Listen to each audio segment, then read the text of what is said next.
We're gonna be about LeBron James returned to Miami, and he said he would have still had the same career had he been in Miami or not. He called them the great franchise. He put them with the Lakers and the Pittsburgh Steelers and the Yankees. I think he's something else. But let me get to the gist of what he said. Would his career been the same had he not come to Miami? No. He played his best ball there. He downplays the significance of what Pat Riley brought, Eric Spoelstra, and Dwayne Wade being the big brother and Bosh. But he was not the same player before. Case in point, the year that he left Miami and went to Cleveland and played a historical finals against Golden State that year, except when he got to, game 4, when they were up 2-1. And they did a pretty good job on Steph and Clay, but Andre Iguodala came over and kind of disrupted him. But he didn't finish out game 4 that strongly. He could have made a heck of a statement had he won that finals. Even though Kyrie Irving and Kevin Love got hurt, he could have made a heck of a statement because he was balling. But he came up kind of short.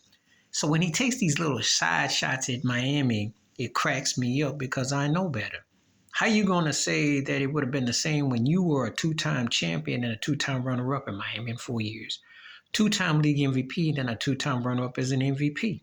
So how can you say that with a straight face that your career would have been their match? Because you've never done 50% in the rest of your career. Think about it. The last time he won a league MVP was in Miami. He's won 2 rings since then, with Cleveland with that come from behind against Golden State, which I'll always look at sideways, and then the bubble ring against Miami, ironically, in 2020. But to say that his 4-year run or matched anything like that, no. Because his Cleveland career, he was very fortunate, but things come to pass. But when Kyrie left him, did Dwayne Wade leave him high and dry? Did Chris Bosh leave him high and dry? Has Anthony Davis left him high and dry?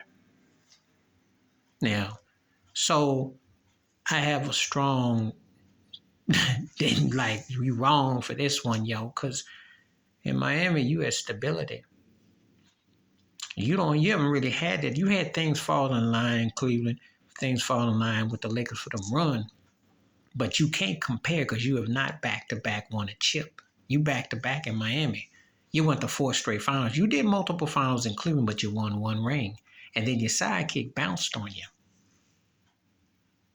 Then you got to L.A. You've been injured. You missed the playoffs. You did get the bubble. Anthony Davis but you can't compare the two. So, no, I don't think the career would have been the same. I know it wouldn't have been the same. So he always takes these little shots to say, well, I can, get up under Riley's skin or Miami or something. But the bottom line is, no, his career would not have been the same if he doesn't come to South Beach. I don't see it that way. Yes, he wins a ring, maybe 2, 3 is a stretch. Because you consider, for all the hype and all the way they lotion him up and they rub with him, you think the cat had 8 rings and then he was Tom Brady, like he was 7 rings deep like Brady. And he's got 4, which is a heck of a statement and a great career. But considering all the hope, no, he needed Miami. He needed Miami more than he ever will admit it. Because it was a changing where he had to grow up and to learn how Wade won, how Riley won, was supposed to know. He had to learn how to win on a different level. Not just stats and get to 1 finals like he did in Cleveland and win a couple league MVPs. So he had to learn a whole nother trajectory. And he ain't never had another 27-game win streak part of another franchise, so he can't possibly say that. Please hit like, subscribe, welcome thoughts, comments, and I do respond. Thank you. Wash your hands. Keep your mind clear. Watch out for another. Share the video if you like it. I'm out. Peace.